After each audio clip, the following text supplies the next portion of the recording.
আজি মানে ধুনীয়াকৈ পাৰ মাংস বনাম বুলি ভাবিছোঁ আৰু ইয়াত প্ৰথমতে মই মাংসখিনি ধুনীয়াকৈ ধুই লৈছোঁ, 2টা পাৰ লৈছোঁ আৰু এইফালে নহৰু পিঁয়াজখিনি ধুনীয়াকৈ কাটি লৈছোঁ আৰু এইখিনি ধুনীয়াকৈ পিচি ল'ম।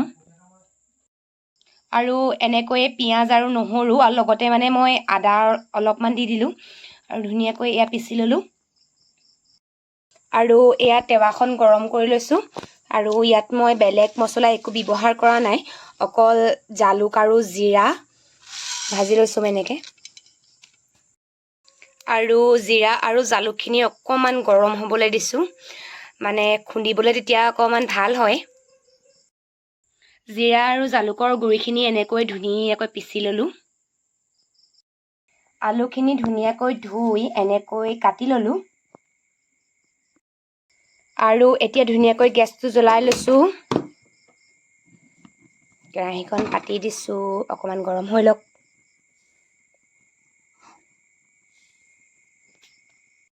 আৰু এয়া ইলাচি পেকেট এটা লৈ লৈছোঁ আৰু ইয়াৰে 2টামান ইলাচি মই খুন্দি ল'ম। আৰু ইলাচিৰ গোন্ধটো মানে ইমানেই ধুনীয়া লাগে আৰু মাংসখিনি অতি মানে সোৱাদ কৰি তোলে। আৰু কেৰাহীখনো পূৰা ধুনীয়াকৈ গৰম হৈছে আৰু এতিয়া ইয়াত তেল অকণমান দি ল'ম।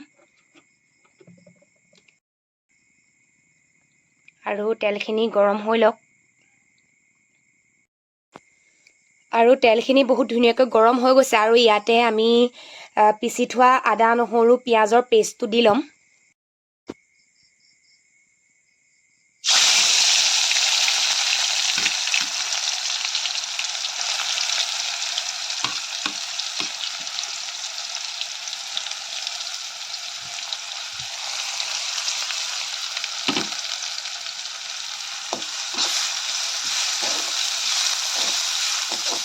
ধুনীয়াকৈ লৰাই দিছোঁ অকণমান।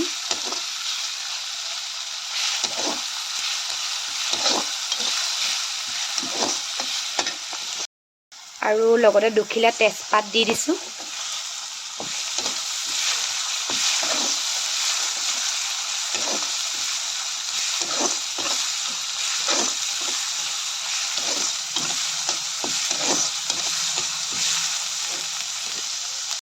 আৰু পেষ্টখিনি অকণমান ৰঙচুৱালৈকে ভাজি ল'ম এনেকৈ। তাৰপাছত মাংসখিনি দি দিম।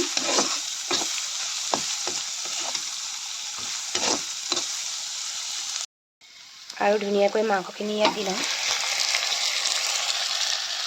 আৰু ধুনীয়াকৈ লৰাই ল'ম ধুনীয়াকৈ।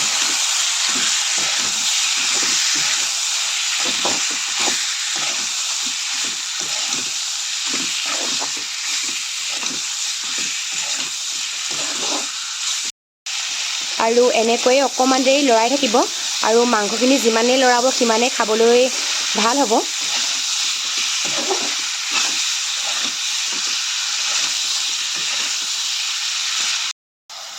আৰু পিচি থোৱা ইলাচিকেইটাও মই ইয়াত দি দিলোঁ।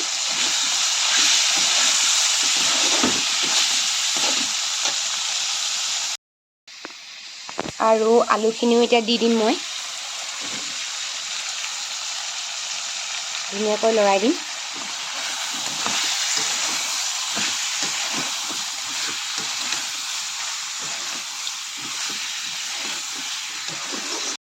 নিমখ আৰু হালধিখিনি সোৱাদ অনুসৰি মই দি ল'লোঁ।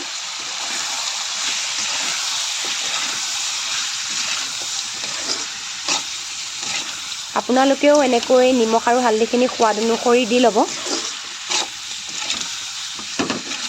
আৰু মই শুকান জলকীয়া এটা দি লৈছোঁ, আপোনালোকে নিজৰ ইচ্ছামতে আপোনালোকে জলকীয়াটো দি ল'ব। আৰু এতিয়া মই ইয়াত খুন্দি থোৱা জালুকৰ গুড়িখিনি দি দিম।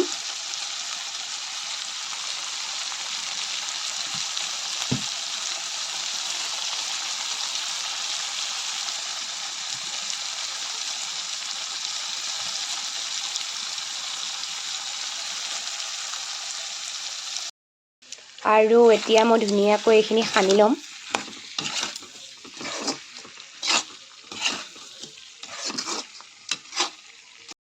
আৰু বিশেষ মছলা মই বেলেগ ব্যৱহাৰ কৰা নাই, অকল জিৰা আৰু জালুক আৰু ইলাচি দিছোঁ। আৰু এতিয়া অকণমান মিট মছলা পাউডাৰ দি ল'ম।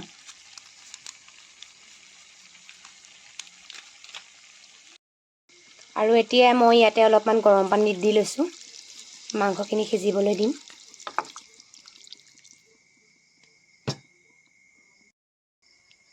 আৰু ধুনীয়াকৈ মই এতিয়া ঢাকি দিছোঁ আৰু গেছটো মিডিয়াম ফ্লেমত দি পিনি অলপ সিজিবলৈ দিম। আৰু এবাৰ তেনেহ'লে চেক কৰি চাওঁ আহকচোন কেনেকুৱানো হৈছে।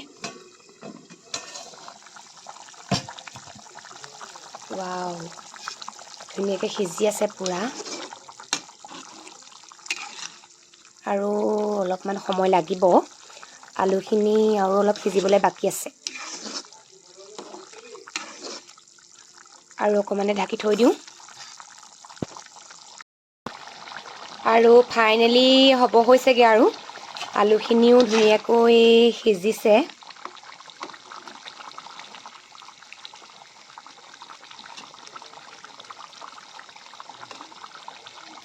এনেকৈ মই বাতিত কাঢ়ি লৈছোঁ 2 পিচমান আলু।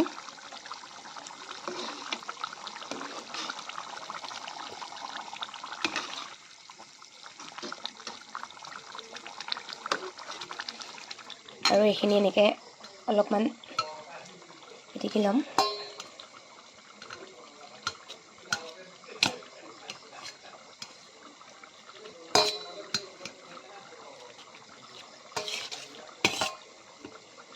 আৰু এনেকৈ যদি অলপমান সানি দিয়া হয় তেতিয়াহ'লে মানে জোলটো অলপ ডাঠ হৈ যায় আৰু খাবলৈ ভাল লাগে।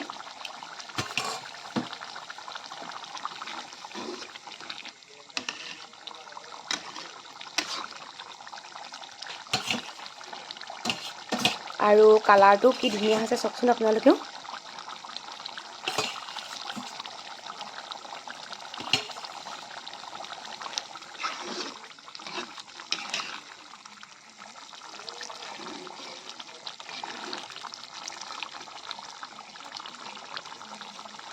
গোন্ধটো কিন্তু বহুত ধুনীয়া আহিছে। আৰু গেছটো পূৰা ল' ফ্লেমত দি ল'লোঁ আৰু অকণমান দেৰি সিজিবলৈ দিম, তাৰপাছত ধুনীয়াকৈ নমাই দিম। ফাইনেলি আমাৰ পাৰ মাংস ৰেডি। আৰু আপোনালোকেও কমেণ্ট কৰি জনাবচোন মোৰ জালুকীয়া পাৰ মাংসৰ ৰেচিপিটো আপোনালোকৰ কেনেকুৱা লাগিলে।